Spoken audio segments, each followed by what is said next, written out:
So over the past few months, I've been getting a lot of questions from people regarding the Social Security increase from the cost of living adjustment from 2023, but also the SNAP benefit decrease. Why are we seeing this? Well, there's actually a couple of reasons. And I'm going to talk about some of the comments I've received lately regarding the decreases in SNAP benefits because of the increase in Social Security. But I really want you to understand what's going on here, okay? First, let me read this comment to you and then I'll explain. This comment says, and I quote, "Why is everything falling apart?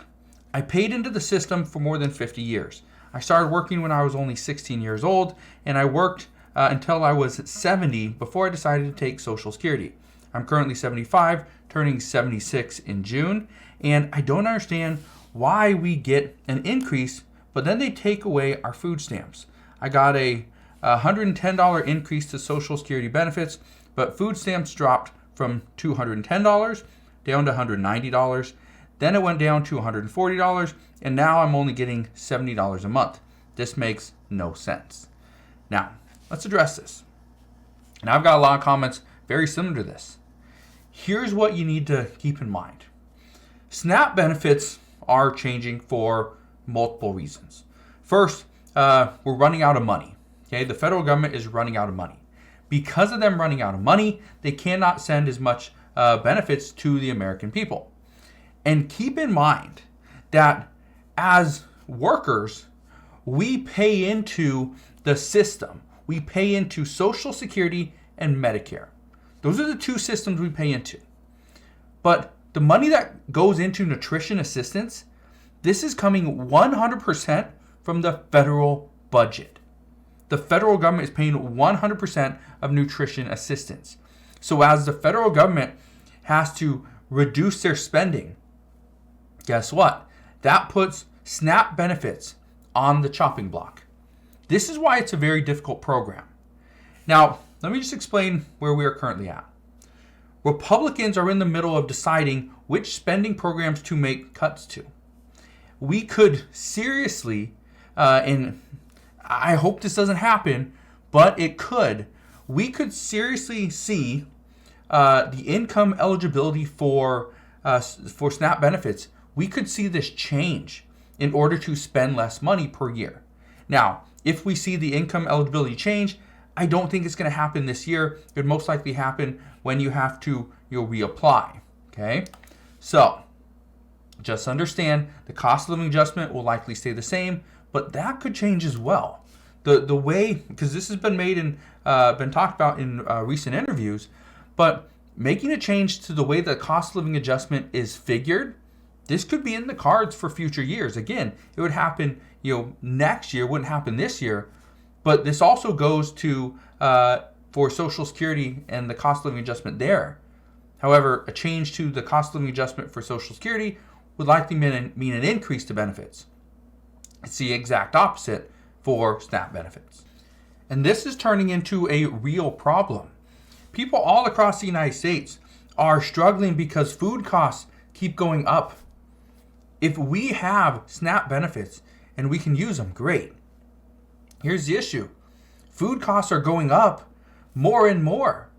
We saw a cost of living adjustment for food, for SNAP benefits, at 12.5% for 2023.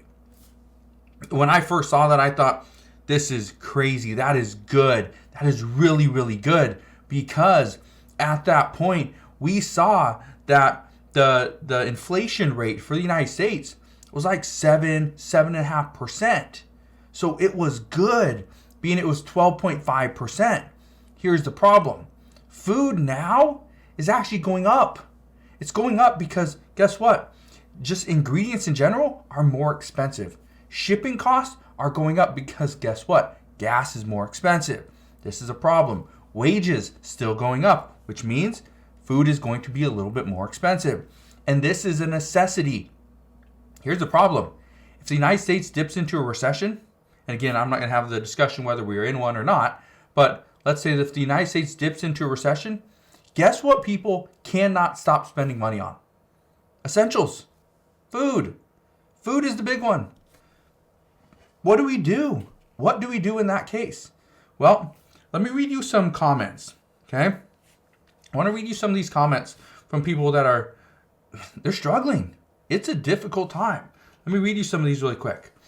So Kathy Davis, right here, she says, I was supposed to get $260 in SNAP benefits, and now I'm only getting, it went down to $206 to $185, and now it's down to $141, and I got a $73 raise on my SSI, and still only have $10 left out of my check to last me for 30 days. So what is fair about that? And I live in Kansas City, Missouri. You know what's interesting about that is the comment that I got. So this person went, they got a $110 increase to Social Security. Their SNAP benefits dropped from $210 down to $190, so it's pretty close. Then it went down to $140, and then she said she got a $73 raise on Social Security. This person it went from $140, now they're getting $70 from their SNAP benefits. So that's interesting there. This person right here, I'm an only parent on disability. My disability went from $1,123 to $1,240. My SNAP went from $335 to $23. That's crazy. Losing $312. My math is off. I'm trying to get my daughter through university. I pay $2,000 per semester. Can't afford it. See, and this, we got a lot of these, right? Let's see. Where's another one? Never got my tax unemployment refund, like you said. It's sending by 27th. More lies. If you haven't got your unemployment refund by now, I'd highly recommend you reach out and see what's going on, because it should be there. Lorraine Padilla, she says, yes, my SNAP benefits were cut, and so was my boyfriend's. It's so unfair. I was getting $153 in food stamps, and I was cut to $111. My boyfriend's getting $148, and he was cut down to $106. So crazy. Again, I want to be clear on this. Part of the cuts that we are seeing, okay, number one, it's because if people are making more money, whether it's from Social Security or whatever it may be, from the past year, you're making more money, that's an issue because you get paid less. The other thing is states are now pretty much pulling themselves out of the emergency allotment. That was that minimum $95 boost. Okay, so if you were already at the maximum benefit amount, okay, then I believe you got a $95 boost on top of that. But if you were not at the maximum benefit amount, you could get you could go all the way to the maximum amount. Which what did this person say? The person that said right here. Let me show you this one. This person that says they went from getting $335 down to $23.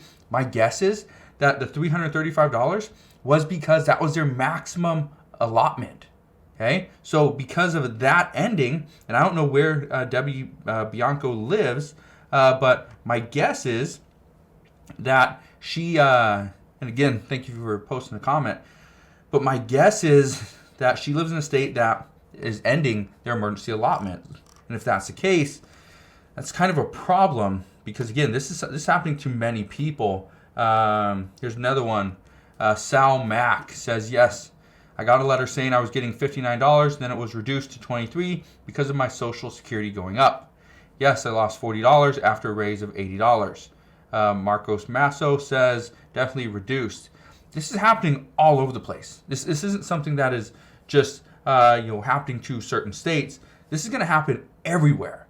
And that's what's going to cripple lower income and middle income households. And this is why I've been saying for the past couple of months is we know the public health emergency is going to end. We know this assistance is going to stop. When it does, and this again is going to cripple millions and millions of Americans, when this assistance stops, it's going to hurt. So this is why I was saying if you are currently getting, let's say, $300, and normally you only got, let's say, $100, $150, do what you can to preserve any additional amount of money that you're getting try to hold on to that as much as possible and roll it over to the next month if you can. And I know it's very difficult. I know a lot of people really struggle just to put food on the table, and it's tough. It is very tough. Okay, and so do what you can to try to save a little bit so that you can use it down the road. I was looking for a comment, and the comment that I was looking for, somebody was saying how it isn't just that they're struggling with the cost of living adjustment, how it went up, but the cost of living adjustment of 12.5% went up, yet a lot of people they didn't get much. They just didn't get much, and it's an issue. And so I just want to be very clear on this. I don't see Congress coming out and addressing this. I know we've talked about it in the past, we've talked about in multiple videos, how there's a chance because of the Social Security going up and SNAP benefits going down. Okay, so let's backtrack a little bit. Social Security is going up, or it went up, but also wages went up, which is causing SNAP benefits to go down. Because of that one thing, the decrease, we are seeing some states and governors discuss the possibility of sending a relief check. Now, I've tried to do my best to not call it a stimulus check because they don't want to stimulate their economy. What they want to do is provide relief, which technically would stimulate the economy. So, we'll see what happens. But as of right now, this is what we know. There's still a lot of people wondering what's going on. Are things going to get better? My guess is from the federal government and from a federal level, things are not going to get better. Could we see them get better because of a state sending out some relief funds? Possibly. But those will be few and far between. So that's what we know at this time. As always, as I know more, I promise I'll come back on and share all the latest news and updates again. Thank you guys for watching. Thank you for always posting comments as well. If you do get a comment from me, okay, let me see if I can find one really quick. If you get a comment from me personally, and it says anything about send me a message on WhatsApp, do not send me a message, okay? Do not send me a message because it is not me. I will never tell you to go send me a message on WhatsApp. I don't even have a WhatsApp. I never use one, okay? And so I've never used one.